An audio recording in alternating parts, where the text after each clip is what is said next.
Diários, beleza? Tudo bem, terceiro ano? Mas seguinte, professor Adriano Pimentel, professor de filosofia do MJP para a Rede Agnos. Mas seguinte, o que é que nós temos hoje? Nós vamos trabalhar hoje Escola de Frankfurt e Jean Paul Sartre. Só que neste início nós iremos nos fixar no pensamento da Escola de Frankfurt, contexto histórico, o que foi, do que se trata, qual o intuito do pensamento dos frankfurtianos, qual a principal base de pensamento dos frankfurtianos, o que eles queriam, qual a mensagem, qual o intuito que eles tinham em ensinar ao povo a do seu tempo, qual a obrigação ética e moral que eles tinham com o povo, que fazia parte do seu contexto histórico. Então, pessoal, sabendo disso, eu quero que vocês, aqui tem alguns tópicos que nós iremos trabalhar, que nós iremos ver. A Escola de Frankfurt, ela nasceu no ano de 1925. É um ano que você vem de uma Primeira Guerra Mundial e uma Alemanha que já entra num, digamos assim, um contexto nazista. Já entra num contexto histórico que se prepara para uma Segunda Guerra, né? Só que era vigente o crescimento de muitas áreas, industrial, econômica, e era vigente também o crescimento do capital, crescimento capitalista. As pessoas falavam mais em posses, em ter as coisas, né? Isso ficava muito óbvio, fruto de um tempo e de pensamento. Então, pessoal, eu sempre gosto de falar em minhas aulas, para que a gente entenda um pensamento de algum filósofo, a gente precisa que entrar numa máquina do tempo. Para quê? Para que a gente, entrando nessa máquina, a gente possa se colocar no tempo em que esse pensador viveu. Porque quando a gente se coloca no tempo que ele viveu, a gente entende que no seu contexto histórico está infundido os seus pensamentos. A gente consegue compreender por que ele pensou certas ocasiões e situações que hoje é um pouco estranho. As pessoas têm o hábito, pessoal, de avaliar um filósofo de acordo com o tempo atual. No tempo atual não tem condição. Nós temos que avaliá-lo colocando no seu contexto. Então, voltando, Escola de Frankfurt, posterior a uma Primeira Guerra Mundial, e assim, preparando os alicerces e os pensamentos para uma possível Segunda Guerra. A Alemanha ainda com resquícios, né? Só que, vamos lá, a Escola de Frankfurt vai desenvolver uma crítica à capacidade destrutiva do capitalismo, como eu disse. Continuando, o que é que ela faz mais? Ela analisa e denuncia. Ela faz uma análise e uma cheia de denúncia sobre as estruturas dominantes naquele tempo. Quais eram as estruturas dominantes naquele tempo, que ainda são hoje, né? As estruturas dominantes: a política, a economia e cultura. Por que é que ela faz uma crítica a isso? Por que é que ela vai formular um pensamento crítico sobre as bases econômicas, sobre as bases políticas e sobre as bases culturais? Quem vai formular essa crítica é justamente a Escola de Frankfurt, a Escola de Pensadores. A escola de Frankfurt, pessoal, não é um lugar, entendeu? É um grupo de pensadores que se reuniram para pensar sobre um fato, ou vários fatos, ou várias vertentes filosóficas, tendo como seus expoentes o existencialismo, né? Que começou com Kierkegaard e Nietzsche, mas isso aí é outra coisa. Os três fundadores, digamos assim, que foram os pais onde começaram tudo, foi Adorno, Max Horkheim e Frederick Pollock. Adorno trouxe, junto com Horkheim, uma teoria muito boa, atualizadíssima, chamada de indústria cultural. Ele tem um livro que se chama Educação e Emancipação. Esse livro foi escrito, foi durante a Segunda Guerra Mundial. Foi uma entrevista que ele deu para uma rádio, onde ele fala sobre campos de concentração, de barbárie. Fala sobre Auschwitz, foi pós-guerra, não me recordei. É porque é tanta coisa que a gente... Foi pós-guerra. O que acontece, pessoal? Quando nós falamos de escola de Frankfurt, nós falamos de indústria cultural, nós falamos de crítica ao capitalismo. Por que a escola de Frankfurt faz uma crítica ao capitalismo? O capitalismo, pessoal, é uma coisa ruim? Não. Ruim é a ideia que se coloca em você.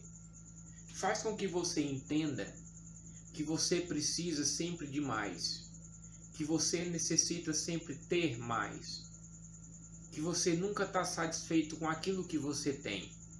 Essa é uma ideia de frustração da capacidade do ser humano para consigo e para com o mundo à sua volta. Ele enxerga as coisas a partir não do que ele tem, mas a partir do que falta. E com essa visão sobre as coisas que faltam, o homem acaba se frustrando.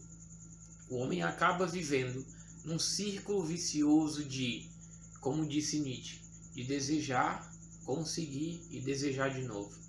Ele vive sempre nesse círculo vicioso de desejar, conseguir e desejar de novo. Então, a crítica ao capitalismo que Adorno faz, que a escola de Frankfurt faz, é justamente a crítica que a cultura cedeu ao capital, a política cedeu ao capital. Como assim, professor? Vamos lá. As coisas perderam seu valor em si, para que fossem atribuídas um valor financeiro a elas. Por exemplo, nós vemos que hoje, cada semana sai uma música diferente. E com o tempo, uns 15 dias após, uns 30 dias após, essa música é facilmente esquecida, porque é uma música feita para render lucro e não com um cunho artístico, com a vontade de se demorar na sua memória, mas algo que lhe faça compreender naquele momento que o intuito dela é pura e simplesmente financeiro e nada mais. Nós estamos vendo hoje uma ascensão artística que Adorno criticou, a indústria cultural, a cultura que se produz como forma de venda, reality shows, música, teatros, algumas obras de arte que os artistas fazem não com o intuito de expressar a sua arte, mas de ter lucro. A crítica que ele faz é justamente essa, muito mais profundo do que isso. Só que eu quero me ater aqui a uma forma mais rápida de se ver, para que o vídeo não fique muito longo, para que não fique tão cansativo, mas maçante para você aí que está do outro lado, me vendo, né? O que é que acontece? Max Horkheim vai falar sobre a ação comunicativa. A comunicação refletida através de uma linha acionativa. Não complicou? Explico. O que é que Horkheim fala? Horkheim diz que Ao capitalismo se atribui a consequência de fazer com que o homem, infeliz como está, entenda que o mundo depende de ações comunicativas entre si. Como assim, professor? Facilito. O que é que ele quer dizer? Ele quer falar que você é um ser necessariamente de diálogos e de comunicações. Só que essa ação comunicativa é para adquirir não algo que seja bom, mas para você, no sentido de lhe deixar feliz, mas que lhe atribua valor. Tudo que atribui a você um certo tipo de valor.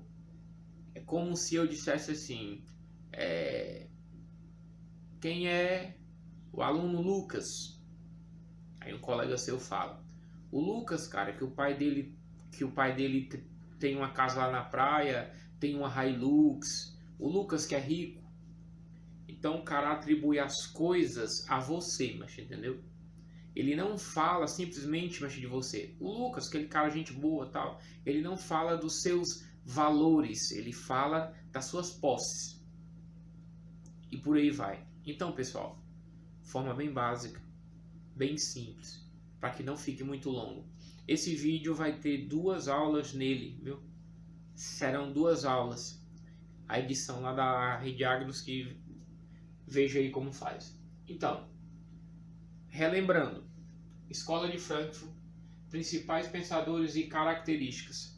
Principal teoria da Escola de Frankfurt, teoria crítica, no sentido de criticar tudo que está à sua volta, mas não só o simples fato de criticar, mas de apontar como se pode melhorar a sociedade, como que nós fazemos a sociedade um lugar mais fácil de se viver.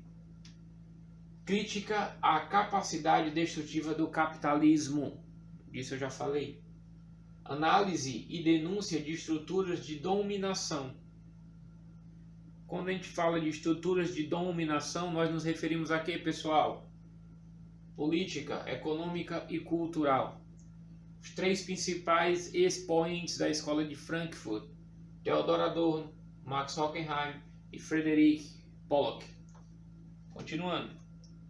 Nós iremos falar agora, seguindo mais um pouco, sobre um âmbito, um ponto de vista, um foco existencialista.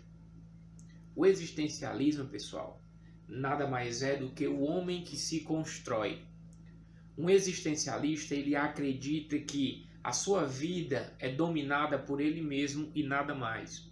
Não existe força que o guie, não existe razão que o guie, não existe um porquê que o guie. Simplesmente o homem é que constrói os seus valores, os seus pensamentos, os seus intuitos, as suas vontades, as suas ações. O símbolo existencialista é justamente do homem que se esculpe. Não sei se vocês viram, é uma escultura que tem, que é um homem que está se auto-esculpindo. Interessante. É um símbolo existencialista.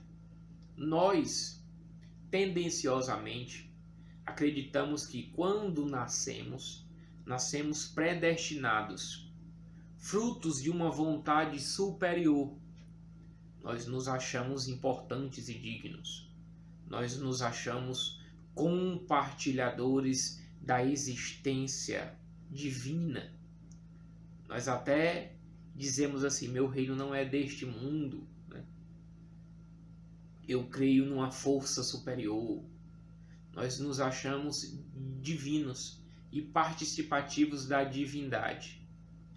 O ser humano, tendenciosamente, pessoal, tende a buscar resposta para tudo.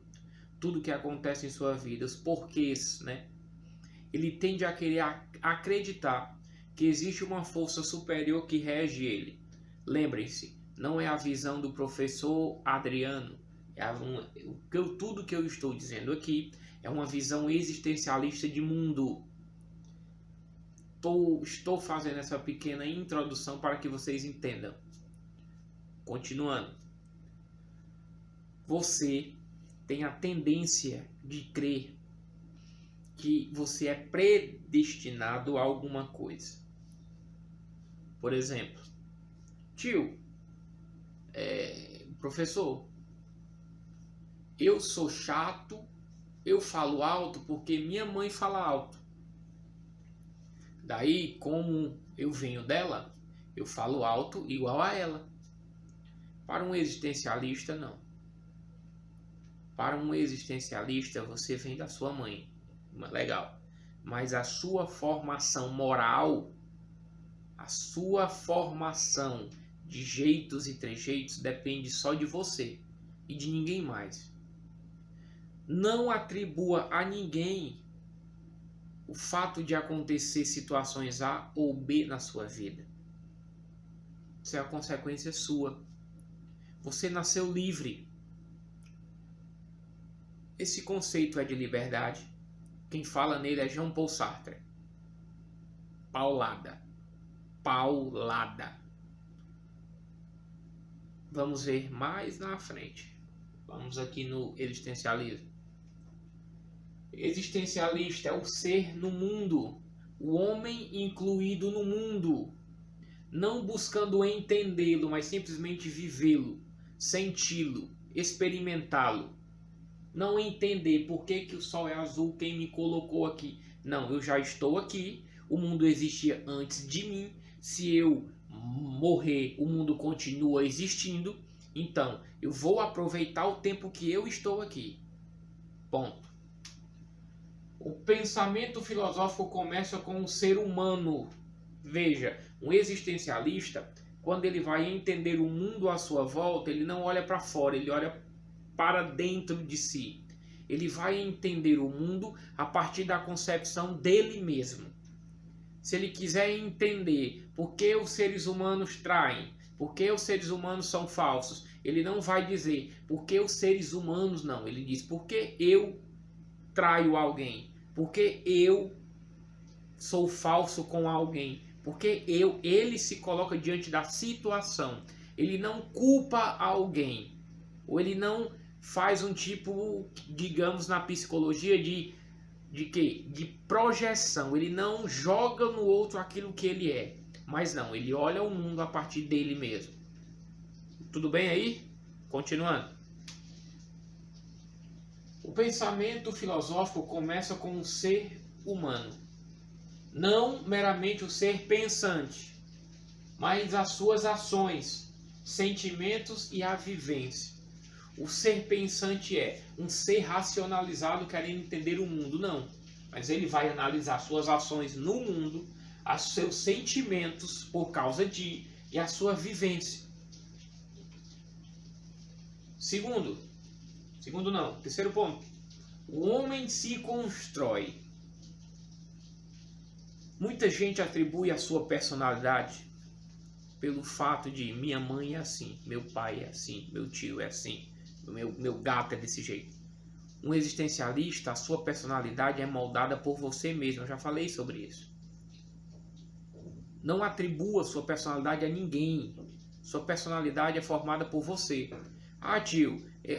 Tilma, professor, eu não durmo cedo porque meu pai não dorme cedo. Não, você não dorme cedo porque é culpa sua. Porque você não consegue dormir cedo. Não foi porque ninguém colocou lá na sua... Não foi porque você aprendeu com alguém que não deveria dormir cedo. Para um existencialista, a linha de pensamento é sempre a partir de mim, não do outro. Simples. Continuando. Para o existencialista, as coisas existem sem que sejam reguladas. Para o existencialista, as coisas existem sem que sejam reguladas. Como que eu posso explicar isso para ficar fácil para você? O sol nasce porque ele nasce. Não é porque ninguém manda ele nascer. Um existencialista não acredita que exista uma força controladora de tudo, que nós chamamos de Deus. Deus cuida de todas as coisas, criou o mundo, regula todas as coisas, fez o dia, fez a noite, e assim ele controla. O existencialista não crê nisso. O existencialista crê que as coisas acontecem porque elas acontecem. Não é algo que é imposto, não é algo que é mandado, não é algo que é regulado. Eu que fiz, não. Simplesmente o mundo está aí da forma que é. Simples assim. Continuando. Espero que tenha ficado claro. Viu? Muito simples. Agora a gente vai falar sobre Jean Paul Sartre. Eu coloquei, pessoal, algumas frasezinhas dele. Pelo fato de que? Porque são tópicos que a gente pode trabalhar de uma forma mais rápida e boa. Que fique legal. Que não fique maçante, triste. Porque a concepção que Sartre... Não. A gente vai ver Sartre a partir do seu próprio pensamento, né? Do que ele falou. Isso é que é interessante. Jean Paul Sartre, um existencialista nato, considerado o pai do existencialismo. Como nós vimos, o que é o existencialismo, vocês todos já sabem. O homem que se constrói, né? Sigamos. Jean Paul Sartre diz: o homem será antes de mais nada o que tiver projetado ser. Isso é uma frase que ele fala que é muito válido quando ele diz: o homem será antes de mais nada o que ele tiver projetado ser. Digamos que, se você diz assim, seu pai quer que você seja médico, mas você quer ser engenheiro. Seu pai projetou para você uma vontade. Você tem que ser médico, mas você se colocou a vontade de ser engenheiro. Você criou para você uma vontade de ser que não faz parte da vontade do seu pai. Mas entendeu? Então, como você projeta esse tipo de vontade em sua vida, você vai projetar qualquer tipo de outro aspecto. Tipo, eu não quero beber água, eu quero beber chá. Você vive de opções, de escolhas. É tanto é que ele diz em um livro dele que não tem como a gente escapar de escolha. É O Ser e o Nada, de Jean Paul Sartre. É um livro ótimo, leiam, viu? Ele fala que o homem vive 24 horas ou até o final lá da sua vida circulado, invadido por escolhas. Você está sempre optando por uma coisa ou outra. Você não foge disso. Você sempre escolhe alguma coisa. É tanto que ele diz que dentro dessas determinadas escolhas não podem ser escolhas que sejam colocadas a você, mas que você que escolhe. Você que cria a situação, entendeu? Não é algo que já está imposto, é você que cria. Tipo, seu pai e sua mãe chegam assim. Um quer que você seja médico, o outro quer que você seja físico quântico. E você quer ser...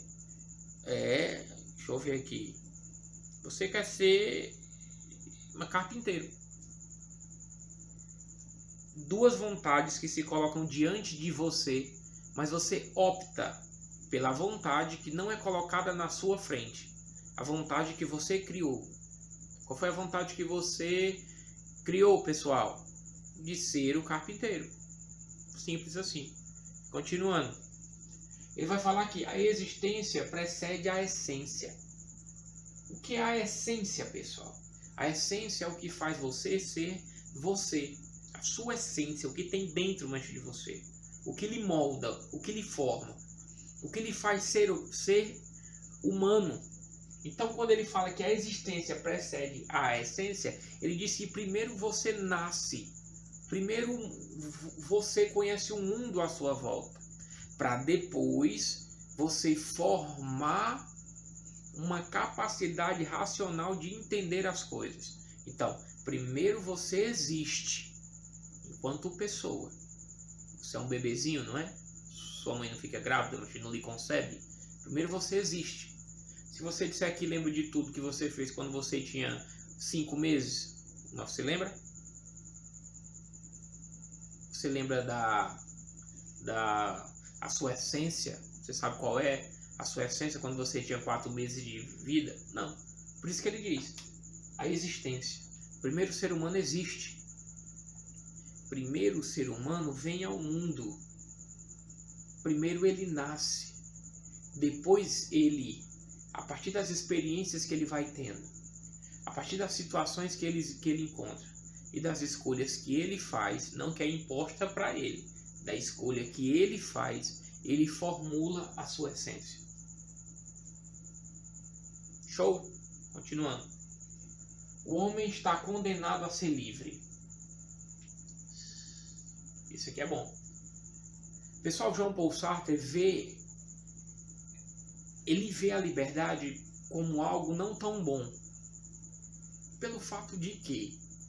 Porque para ele a liberdade é um fardo. A liberdade é um fardo. Seria muito mais fácil a sua existência se as coisas fossem colocadas diante de você e você não tivesse a opção. Você tivesse que simplesmente seguir.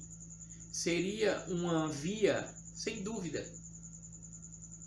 Seria uma via sem frustrações.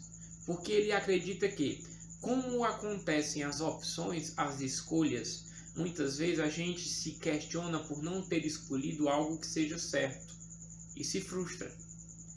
Como se não existisse a liberdade de escolher algo, se não existisse as opções, a liberdade, se não existisse aquilo que se coloca na minha frente, e se só existisse aquilo que eu sigo, o que eu escolho fazer, ou que algo que me mandam fazer, eu não iria me frustrar pelo fato de que, porque o caminho já estava pronto. Eu não tinha necessidade de refletir sobre para onde eu queria ir. Aonde eu queria ir já estaria definido. E não cabe a mim questionar o fato, mas simplesmente aceitá-lo.